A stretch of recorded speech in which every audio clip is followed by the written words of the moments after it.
순례하면서 사는 사람이고 좌우명이 있다면 빈이 묵을 부이 불교다.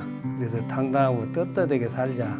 내가 좀 좋은 위치에 있다고 해서 교만하지 말고 내가 좀 낮은 위치에 있다고 해서 그거를 비굴하지도 말자. 그런 뜻으로 살아가는 사람입니다.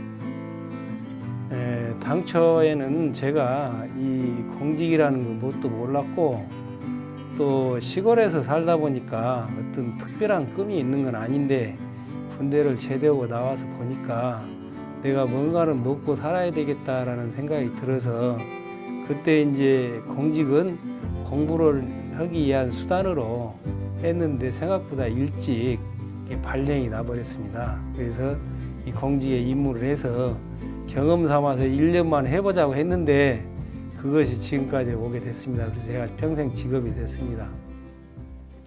시골에서 자라다 보니까 저는 지금 와서 생각해 보니까 제가 그래도 어느 정도 문제 해결 능력을 가지고 있다라고 생각을 하는데 그거는 시골에서 자연과 접하면서 또 조건이 갖춰져 있지 않는 불완전하기 때문에 그런 능력이 커졌지 않는가 생각을 해요. 예를 들면 시골에서는 놀 수 있는 게 없잖아요. 그럼 겨울방학을 준다. 그러면은 친구한테 팽이놀이를 하자. 그렇게 얘기를 하고 그러면 팽이를 어떻게 할 것이냐. 자, 우리는 지금 같으면은 돈만 주면 문방구에서 파니까 그걸 갖다 쓰면 되는데 우리는 기획부터 출시까지를 해야 됩니다. 그래서 기획은 뭐냐? 어떻게 팽이를 만들 것인가? 나무를 산에서 베어다 만들 것인가? 아니면 직접 가서 나무를 우리 키 높이로, 배꼽 높이로 잘라서 거기서 바로 깎을 것인가? 그것이 이제 완성이 되면 그 다음에는 이제 팽이를 칠 수 있는 채를 만들어야 되는데 그 채를 어떻게 만들 것인가? 헝겊을 갖다 만들 것인가? 아니면 우리 어려서는 땅나무 껍질을 갖다가 이렇게 해서 만들었는데 그 땅나무 껍질도 지천으로 있는 게 아니고 옆집에 사는 친구 집에 있어요. 근데 그 아버지가 자꾸 지키니까 그걸 쓸 수가 없어. 그러니까 야, 아버지 새죽 끓일 때 그때 가자. 그러면은 불물을 이렇게 붙여서 하니까 거기에 정신이 팔려서 우리가 땅나무를 잘라와도 모르니까 그렇게 하자 해서 잘라다가 팽이채를 만든 다음에 이제 팽이를 치거든요. 그러면 자연스럽게 기획에서 출시까지, 제품 출시까지 이것이 반복이 되다 보니까 우리는 문제가 주어지면은 그거를 어떻게 해서 판단을 하고 할 것인가 그런 생각을 해서 그런 능력이 자연스럽게 키워진 것 같아요.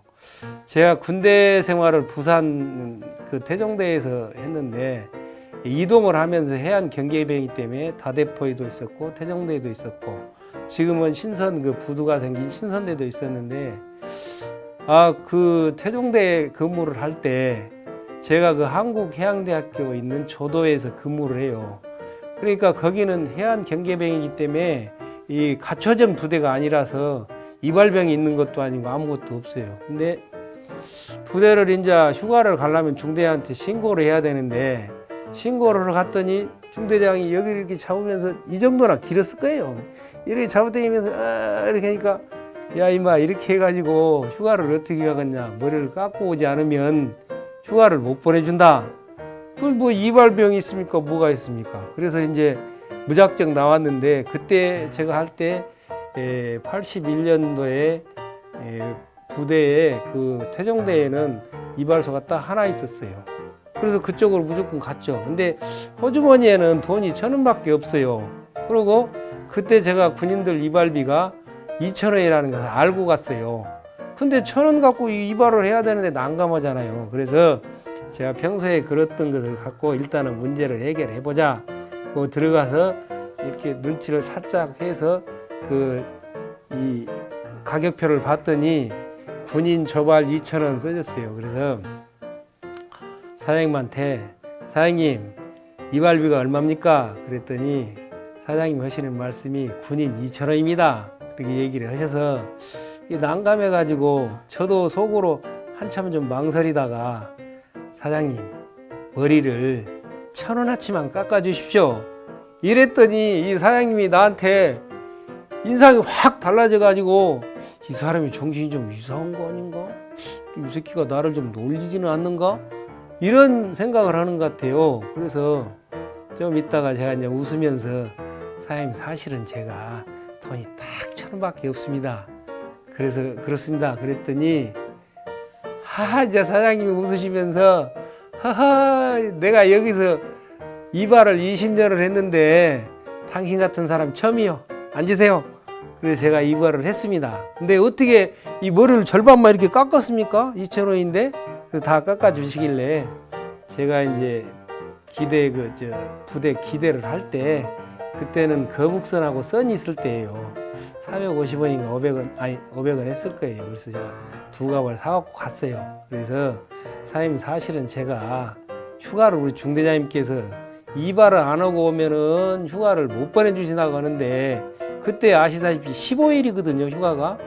그래서 제가 그랬습니다. 그랬더니 고맙다고 받으시면서 제가 부탁을 했어요. 혹시 나 말고 다른 그 군인이 와서 그런 얘기를 하면 그냥 머리를 좀 잘 잘라 주십시오 라고 했더니 알았다고 하셨는데 지금까지 마음속으로 고맙고 또 한편으로 생각해 보면 어찌 또 천원아치만 깎을 생각을 했는가 그런 생각이 듭니다. 제가 공직에 처음에 들어왔을 때하고 지금하고는 농촌도 많이 이제 변화가 됐습니다. 처음에 들어왔을 때는 거의가 한 80%는 우리 본래 토착민들이 토착 그 고향이 금과인 사람, 순창인 사람들이 살았었는데 지금은 제가 한번 자료를 봤더니 우리가 그동안에 토착 세력이 있지, 그 다음에 또 6.25 때 들어왔던 그 주민들이 있지, 또 그 뒤에 이제 그 이렇게 다른데 IMF 때 들어왔던 사람들이 있지, 그 뒤에 이제 2000년 이후에 본격적으로 기농기촌 이제 우리가 활동을 하면서 들어오신 분들 계시지. 또 우리가 지금 아미산 밑에 아미마을이라고 는 전원주택이 있습니다. 그래서 다양한 그 말하자면 계층의 사람들이 들어와 있기 때문에 저희 같은 말하자면 지역에 책임을 지고 있는 사람은 그동안에 우리가 이분법적 사고를 계속 해왔기 때문에 이분법적 사고를 우선 나부터도 하고 있더라. 그래서 맞다 아니다, 나쁘다 좋다, 내 편이다 아니다, 이것만 갖고 하면은 절대적으로 이게 다변화된 사회를 수용할 수가 없어요. 그래서 앞으로 제가 생각하는 것은 농촌의 해법은 다양한, 또 민주주의의 다양성, 또 주민의 다양성, 이런 것들을 인식을 하면서 우리가 행정을 펼쳐야 되지 않을까 하는 생각이 들고, 건강한 숲은 다양한 수종의 나무가 있어야 되고, 또 건강한 사회는 노장층의 조화를 이루는 사회가 정말 좋은 사회인데 지금 우리 시골에 어린 아이들이 지금 없습니다. 출산 뭐 이렇게 우리가 장려하고 있지만 아기들이 없기 때문에 우리 지금 인구 분포가 전체 인구가 한 950세대에 1,800명 정도를 유지하고 있는데 거기에서 30%인 608명, 한 600명 이상이 65세 노인 인구입니다. 그래서 초고령화도 아니고 초초고령화 사회가 아닌가. 그래서 이런 그 다변화되고 그 다음에 어떻게 보면 편중화된 그런 것들을 해소하기 위해서는 출산 장려라든지 노인 문제라든지 또 다양한 계층의 사람들을 수용하는 그런 문제들을 우리가 다각적으로 공부하고 연구하지 않으면은 농촌 문제는 해결할 수 없다. 그런 생각이 듭니다. 그래서 지금 제가 불리기를 이게 조직 내에서는 개박사라고 또 소나무 박사라고 이런 얘기를 많이 듣습니다. 개가 제가 접하게 된 것은 제가 공무원을 막 들어와서 보니까 우리 것을 너무 무시하더라고. 우리 거는 없는 거예요. 없어. 그래서 우리 것을 찾아보자. 그런 의미에서 찾아봤더니 식물은 내가 이제 지천으로 있어서 관심을 못 갖고 동물을 한번 봤어요. 가축을. 그랬더니 전부 다 말살됐어요. 없어. 멸종돼 버렸어. 토종 닭이 있습니까? 토종 돼지가 있습니까? 토종 뭐가 있습니까? 오리가 있어요. 뭐가 있어요? 없어. 토끼도 없고. 그래서 제가 그나마 남아있는 것이 하루하고 그 다음에 개인데 개도 진돗개 한 가지 있더라고. 그래서 제가 이제 생각한 것이 토종 대회를 한번 공부를 해봐야 되겠다. 그래서 제가 이제 그때부터 토종에 관심을 갖게 되고, 그 다음에 진도로 이제 토종계, 진돗개를 배우러 다녔습니다. 그래서 한 20년 정도 흐르니까 세상이 바뀌었어요. 바뀌어가지고 우리 거 아니면 이제 안 되잖아요. 예를 들어서 그동안에 그렇게 무시하고 천대받던 한식 같은 경우에도 제가 군대 생활할 때는 내가 하산학교를 내가 83년에 말년에 갔었는데 아침은 햄버거 2개에 우유 하나를 주는 거예요. 왜 그런다냐 그랬더니 식생활 개선을 해야 된대요. 그래서 식생활 개선을 왜 해야 된다냐 그랬더니 한식은 비위생적이고 비과학적이고 조리가 불편하고 냄새가 고약하고 보관이 어렵고 나쁜 것만 다 붙여갖고 있어요. 그래서 그게 아닌데 배고파 죽겠는데 이게 그런 게 지금은 뭐 나이스 다이어트라고 해가지고 쌀밥만 먹어도 이렇게 포만감이 있어서 적게 먹으니까 이렇게 살이 빠지고, 그래서 이제 미국 사람들은 뭐 한식을 하면은 다이어트가 된다고 그런 얘기도 있는데, 그렇게 이제 와가지고는 뭐 그런다고 하듯이 우리 동물들도 한번 생각해 보세요. 이제 개 얘기했으니까 개가 지금 우리가 토종개가 아시다시피 천연기념물로 지정된 것만 해도 우리나라에 3개가 있습니다. 진돗개, 그 다음에 잘 아시는 삽살개, 그 다음에 동경이 꼬리 없는 개 3개가 있고, 북한의 풍산개, 그 다음에 영주에 가면 또 불개라고 있어요. 불개. 이런 식으로 많이 들어요. 또 제주도에 가면 제주개가 있어요. 이런 것들이 이제 다양하게 되면서 그동안에 내가 토종한다고 했을 때 처음에는 미친놈 취급하고 손가락질 하던 사람들이 지금에 와서는 그 인식이 바뀌었다. 그래서 이제 제가 계속 개 공부를 하다 보니까 훈련을 한번 배워봐야 되겠다. 그래서 2001년부터 훈련소, 광주에 있는 훈련소를 찾아다니기 시작하고, 또 제가 2004년도에는 본격적으로 하기 위해서 여러분 잘 아시는 리트리버 마음이 주인이 광주에 사셨어요. 송정리에. 사실 그분은 본래는 애견 훈련사가 아니에요. 아닌데 취미로 독학으로 훈련사가 되신 분이야. 본래 지금은 면장갑 만든 사장님이었어요. 근데 부부간에 개를 좋아하다 보니까 그 광주에 뒤에다가 훈련장을 하나 만들어 가지고 밤에 일하고 오전에는 주무시고 오후에 이제 훈련을 하고 이렇게 해가지고 거기 했는데, 그 집에서 제가 이제 세파트를 한 마리 샀죠. 그래가지고 이제 훈련을 본격적으로 배우다 보니까 제가 이제 애견 훈련사 3등, 2등, 1등 훈련사를 제가 취득을 하게 됐습니다. 내년 6월이면 제가 공로연수 대상입니다. 그래서 이제 정렬을 해야 되는데, 지금 생각으로는 내 고향 금과에 살면서 지역 발전에 도움이 될 수 있는 방법이 뭔가를 한번 생각을 해볼까 합니다. 근데 이제 그 방법 중에는 이제 여러 가지가 있겠죠. 예를 들어서 군의원이라든지 지방자치단체를 이런 게 있는데, 그것보다는 그래도 운전면 만날 수 있는, 또 편안하게 대할 수 있는, 그래서 아무 얘기를 해도 부담이 없을 것 같은, 그래서 지역의 진짜 밑바닥에 있는 문제를 해결할 수 있는데 일조를 하고 싶다.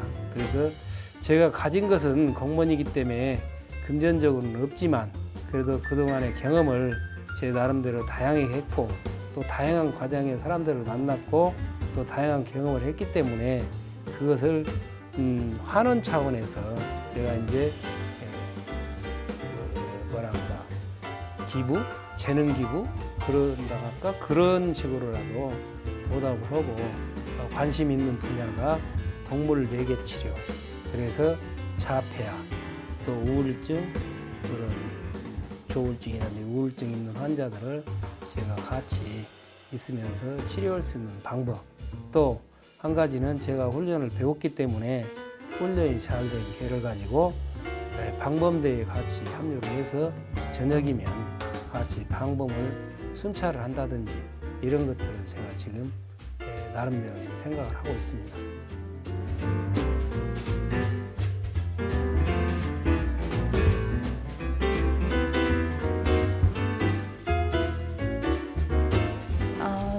원장님은 항상 면을 위해서 열정적으로 아침 저녁으로 일하시고 저희 직원들한테도 거리낌 없이 친구처럼 아빠처럼 항상 다가와 주시는 분이세요. 면에 지금 당장에 필요한 것이 공동체를 살리는 것입니다. 지금 우리가 대화를 할 때 전부 다 얘기를 하면서도 집에서도 보면 텔레비전을 보면서 대답을 하고 또 스마트폰 보면서 엄마가 아빠가 물어보면 대답을 하고 또 시골도 마찬가지로 농촌도 그런 것들이 계속 확산이 되다 보니까 개인주의가 확산되다 보니까 공동체가 계속 파괴되고 있는데 그 공동체를 어떻게 살릴 것인가가 제가 해야 될 일이고 그 다음에는 환경을 살려야 되겠다. 지금 우리가 지금 군가면이 총 그 논 경지 면적이 540헥타입니다. 거기에서 400헥타를 올해 지금 친환경으로 할 거예요. 농사를. 그래서 화학 비료, 그다음에 화학 농약 이런 것들을 살포해서 하다 보면은 지금은 몰라도 예를 들어서 DDT를 뿌려가지고 피해가 50년 뒤에 나타났고 여러분 잘 아시는 예를 들어서 고엽제도 20년, 30년 뒤에 지금 우리 선배님들이 고통을 앓고 있잖아요. 근데 지금 이렇게 계속적으로 무방비로 화학비료나 화학 농약을 뿌려야 된다고 하면은 언제 어떤 결과를 초래할지는 아무도 모른다. 그래서 환경에 치중을 해야 되겠다. 그 다음에 농산물 가격이 지금 지속적으로 떨어지고 있지 올라간 농산물이 없습니다.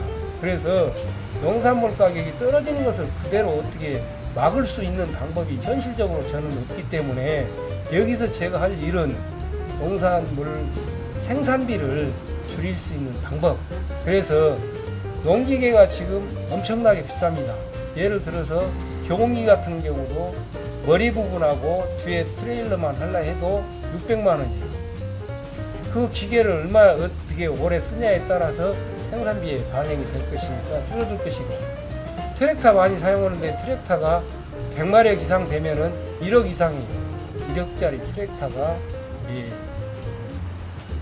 그대로 그냥 흥묻어서 방치가 된다는 것은 우리가 농사 쳐서 지금 쌀농사 쳐봤자 한마디기에 과연 얼마나 버는가는 농민들이 더 잘할 겁니다. 그래서 그런 부분들을 생산비를 줄이는데 저는 주력을 할 것입니다. 그리고 제가 와서 또 하는 것이 각 기관 단체 또 마을 회관에 가면은 기들이 있습니다. 태극기부터 시작해서 군기, 새마을기 이런 게 있는데 그것이 그냥 올해 24시간 360을 달다 보니까 다 반토막 되는 경우가 많은데 제 생각은 그거를 집중적으로 해서 깨끗하게 관리를 하려고 이렇게 노력을 하고 있습니다.